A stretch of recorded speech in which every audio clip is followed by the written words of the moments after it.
Okay, so hello everyone, welcome to the સાર્થક biology institute. ચાલો બેટા, તો આજે આપણે 17મું ચેપ્ટર જે છે એ પહોંચેલા છીએ, બરોબર. તો સ્ટાર્ટ કરીએ ચેપ્ટર નંબર 17. 17મા ચેપ્ટરના જે એમસીક્યુ છે એમાંથી બે ત્રણ પૂછાતા રહેતા હોય છે, થોડું ધ્યાનમાં રાખજો આ, બરોબર. ચાલો, તો સૌથી પહેલો પ્રશ્ન, કોઈ પણ વ્યક્તિના દબાણપૂર્વકના ઉચ્છ્વાસ બાદ કેટલીક હવાનું કદનું દબાણપૂર્વક શ્વસન કરે છે. મતલબ ઉચ્છ્વાસ તો આપણે કરી દીધો અને પછી ત્યારબાદ જે આપણા હવા વધી છે, મતલબ કેટલીક હવાનું કદ જે છે, હવે આપણા ફેફસામાં જે કદ વધ્યું ને એ દબાણપૂર્વક શ્વસન કરે છે. મતલબ આપણે બહાર કાઢી દીધો, ઉચ્છ્વાસ કર્યો, પછી દબાણપૂર્વક શ્વાસ લઈએ છે. એટલે ટૂંકમાં કીધું એવું છે કે અંદર લેવાયેલી જે હવા છે એને શું કહેવામાં આવે છે, એવું શોર્ટમાં આપણને પૂછેલું છે. તો જે અંદર આપણે જે હવા લઈએ એને વાઇટલ કેપેસિટી વીસી તરીકે ઓળખવામાં આવે છે, બરોબર. સેકન્ડ, શ્વસનના હલનચલનમાં હવાના કદ સેના વડે માપી શકાય છે? શ્વસન હલનચલનમાં હવાનું કદ સ્ટેટોસ્કોપ ના આવે, હાઇગ્રોમીટર ના આવે, સ્ફિગ્મોમેનોમીટર કે પછી સ્પાયરોમીટર. બોલો કયું આવશે? સ્ફિગ્મોમેનોમીટર આવશે અહીંયા આગળ. C is the correct answer. Delhi, carbamino haemoglobin માંથી CO2 મુક્ત થાય ત્યારે, જ્યારે ખાલી જગ્યા, મતલબ ક્યારે મુક્ત થાય છે એમ. CO2 ત્યારે જ મુક્ત થાય કે જ્યારે પ્રેશર ઓફ ઓક્સિજન ઊંચો હોય અને પ્રેશર ઓફ CO2 જે છે એ નીચો હોય, બરોબર. કાર્બેમિનો હિમોગ્લોબિનમાંથી CO2 ત્યારે મુક્ત થાય, કારણ કે CO2 ક્યારે મુક્ત થાય? જ્યારે ઓક્સિજનની માત્રા વધે છે, બરોબર. ઓક્સિજનની માત્રા વધે મતલબ પ્રેશર ઓફ O2 જે છે એ ઊંચો થયો અને પ્રેશર ઓફ CO2 જે છે એ નીચો થયો. સો અહીંયા આગળ આપણો સાચો જવાબ જે છે એ બોમ્બે થશે. ચાલો, પછી ચોથો નંબર, નીચેનામાંથી સામાન્ય શ્વાસોશ્વાસના સંદર્ભમાં સાચા વાક્યની નોંધ કરો. સામાન્ય શ્વાસ અને ઉચ્છ્વાસ ને, ઓકે. પહેલું, શ્વાસ નિષ્ક્રિય પ્રક્રિયા છે? ના, સક્રિય છે. ઓપ્શન બી, શ્વાસ સક્રિય પ્રક્રિયા છે જ્યારે ઉચ્છ્વાસ નિષ્ક્રિય પ્રક્રિયા. હા, Bombay is the correct answer. પાંચમું, કાર્બન મોનોક્સાઇડ પ્રાણીઓ માટે હાનિકારક છે. કેમ? કારણ કે જ્યારે આ ઓક્સિજનનું વહન ઘટાડી દે છે. કેમ કે હિમોગ્લોબિન અને કાર્બન મોનોક્સાઇડ વચ્ચે જ્યારે મજબૂત જોડાણ હોય ત્યારે હિમોગ્લોબિનની ઓક્સિજનની ગ્રહણ ક્ષમતા ઘટી જાય છે, એટલે ઓક્સિજનનું વહન જે છે એ ઘટે છે. એટલે Bombay is the correct answer. 6 number, શ્વસનની પ્રક્રિયાનું નિયમન મગજમાં આવેલા ચોક્કસ કેન્દ્ર દ્વારા થાય છે, તેમાંનું કોઈ એક કેન્દ્ર ઉત્તેજના સમયે શ્વાસના દરમાં ઘટાડો કરે છે. કયું? જેને શ્વાસ અનુચલક કેન્દ્ર તરીકે ઓળખવામાં આવે છે, પણ એવું તો સર ઓપ્શન જ નથી. શ્વાસ અનુચલક કેન્દ્ર, શ્વાસ અનુચલન કેન્દ્ર જે આમાં ઉપયોગી થાય છે, પણ સર એવો કોઈ ઓપ્શન છે જ નહીં ને, તો કરીએ શું? હા, તો એનું ઇંગ્લિશ નામ ન્યુમોટેક્સિક કેન્દ્ર કહેવાય ને, ન્યુમોટેક્સિક કેન્દ્ર. એટલે Bombay is the correct answer. એનું ઇંગ્લિશ નામ જ છે ન્યુમોટેક્સિક કેન્દ્ર.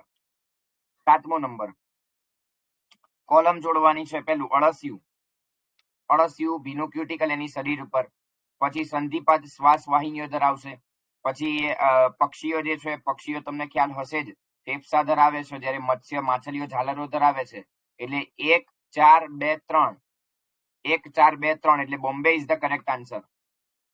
8 નંબર, એમ્ફિસેમા શ્વસન તંત્રની અનિયમિતતાના રોગનું પ્રમાણ સિગારેટ પીતી વ્યક્તિઓમાં વધારે હોય છે.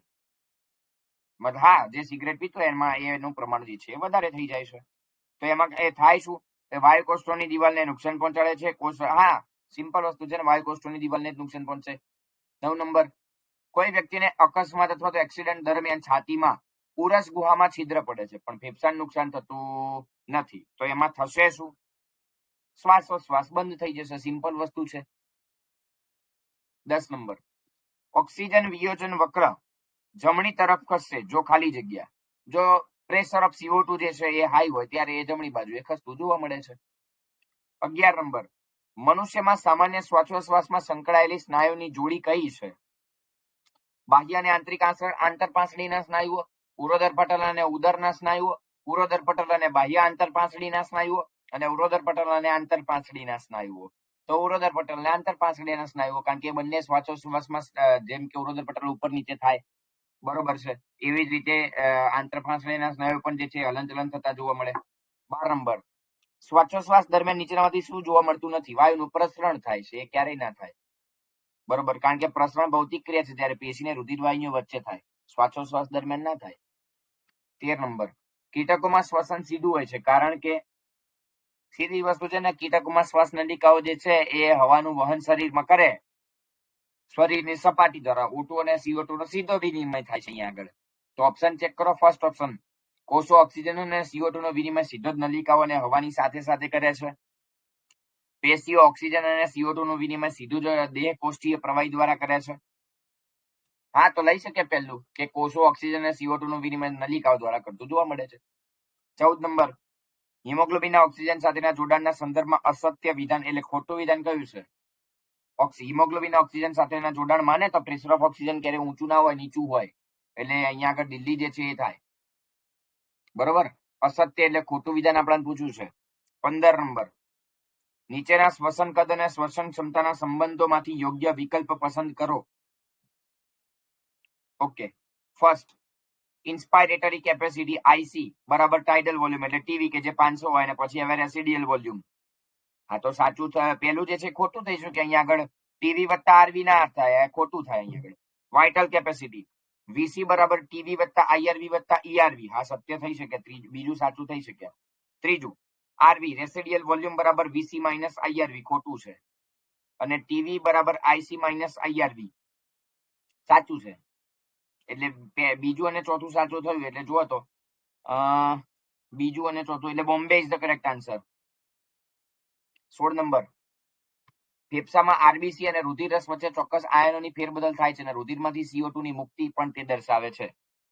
હા, તો ત્યાં આગળ શું થાય? તો કે RBC માં Cl માઇનસ નું બહિર્ગમન, Cl માઇનસ બહાર નીકળે છે. 17 નંબર, નીચે પૈકી કોને હેમબર્ગ શિફ્ટ કહે છે? ક્લોરાઇડ શિફ્ટ જેને કહેવાય એ જ થયું હેમબર્ગ શિફ્ટ. 18 નંબર, જ્યારે CO2 નું સંકેન્દ્રણ રુધિરમાં ઓછું હોય ત્યારે શ્વસન ઝડપી અને ઊંડું થાય. 19, આપણે એક લાંબો અને ઊંડો શ્વાસ લીધા બાદ આપણે થોડી સેકન્ડ માટે શ્વાસ નથી લઈ શકતા. હા, આપણે એક લાંબો અને એક ઊંડો કેમ? એના માટે કામ શું? તો કે રુધિરમાં CO2 નું પ્રમાણ ઓછું હોય, કારણ કે ઓક્સિજનનું પ્રમાણ વધી જાય ને, એટલે C is the correct answer. પછી ફેફસામાં આ વાયુ કોષ્ઠમાંથી પ્રશ્નો આવે છે બેટા.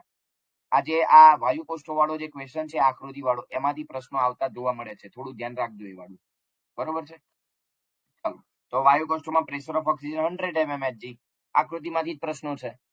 21 નંબર, નીચે આપેલ પૈકી કયું પ્રાણી ઝાલર દ્વારા શ્વસન કરે છે?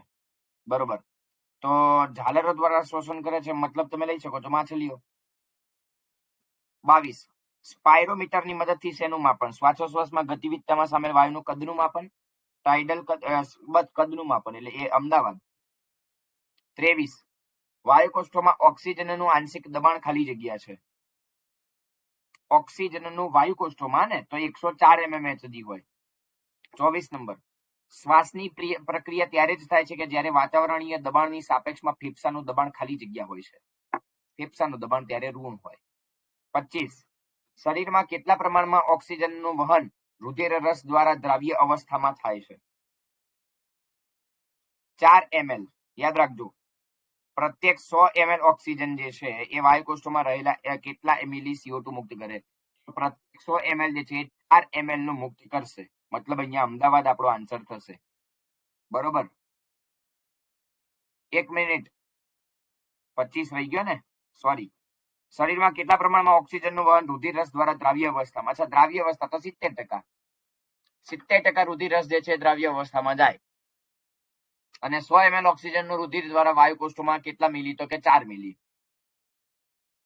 27, શ્વાસ અનુચલન કેન્દ્ર હજી હમણાં મેં કીધેલું છે બેટા. હજી હમણાં મેં કીધેલું છે કયા પ્રદેશમાં આવેલું હોય શ્વાસ અનુચલન કેન્દ્ર? પોન્સ. મગજમાં જે પેલો પોન્સ વાળો વિસ્તાર છે, પોન્સ અનુમસ્તિષ્કને લંબ મજ્જા વાળો, ત્યાં આગળ આવેલું જોવા મળે છે. બરોબર, ચલો ત્યારબાદ આગળ વાત કરું તો 28 નંબર, દરેક હિમોગ્લોબિનનો અણુ ઓક્સિજનના કેટલા અણુ? એક હિમોગ્લોબિનનો અણુ ઓક્સિજનના 4 અણુનું વહન જે છે કરતું જોવા મળે છે.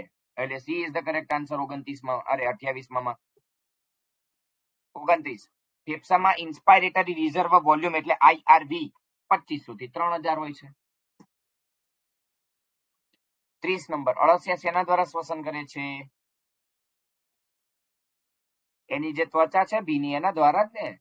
31, રુધિર દ્વારા શોષાયેલા 70% કાર્બન ડાયોક્સાઇડનું ફેફસા તરફ વહન કયા પ્રકારે થાય છે? બાયકાર્બોનેટ આયન સ્વરૂપે. 32,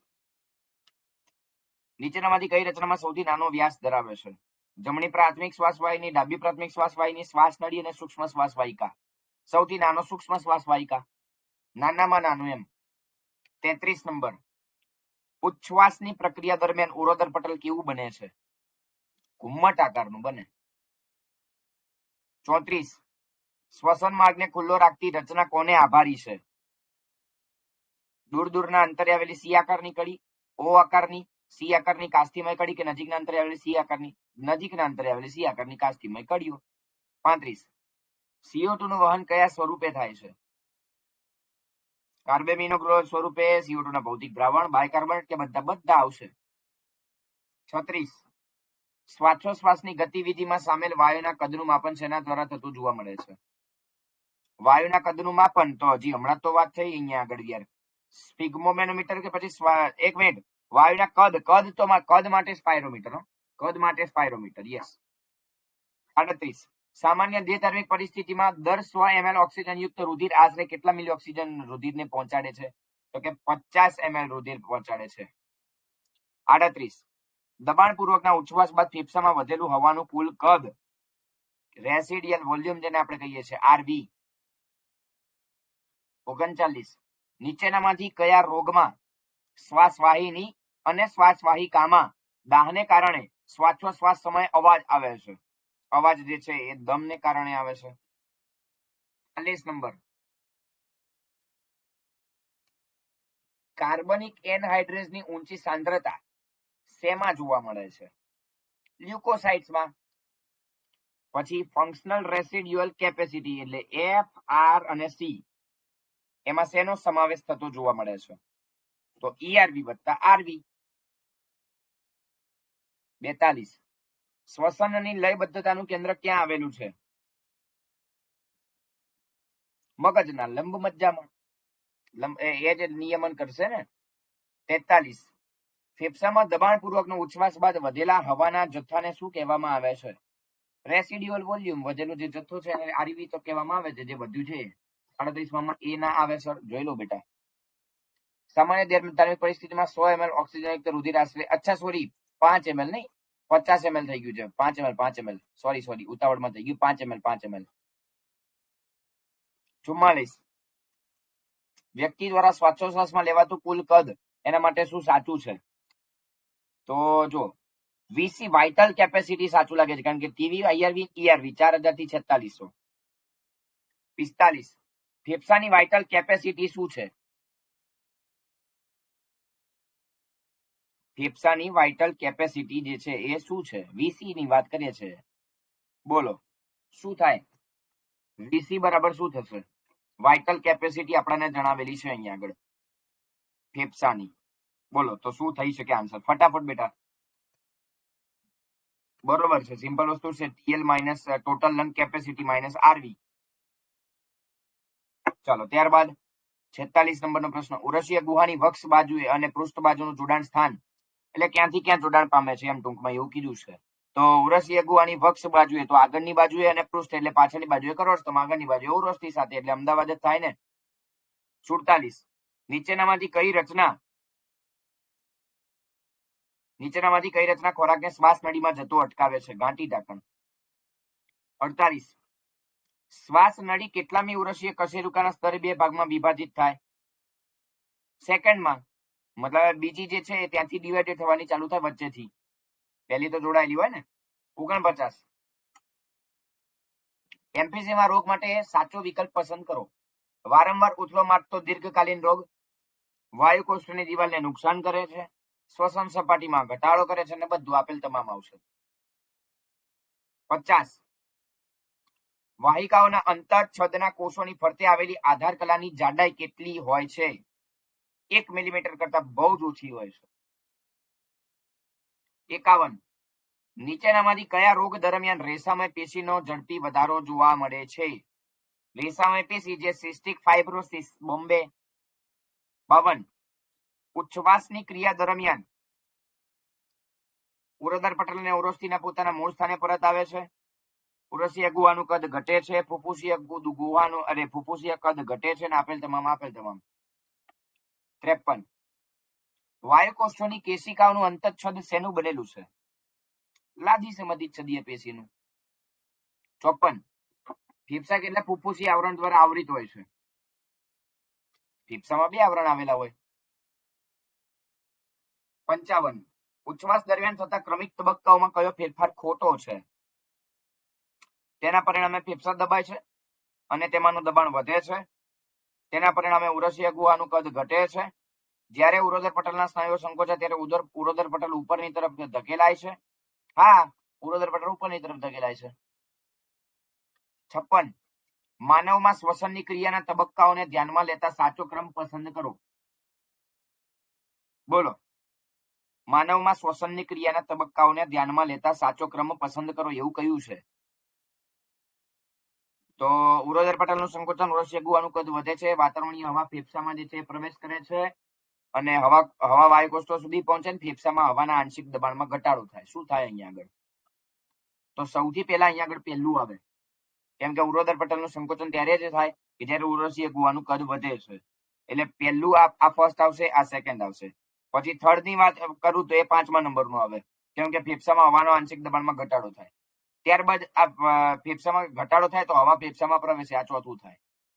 બરાબર, અને હવા વાયુકોષો સુધી પહોંચે, આ 5મો થાય. એટલે ક્રમ જોવા જાવ તો 1 2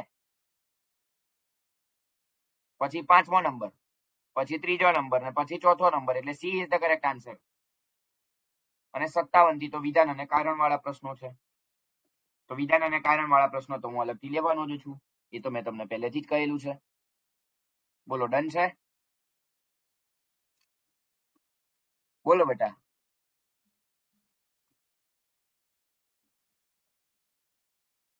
બોલો બેટા,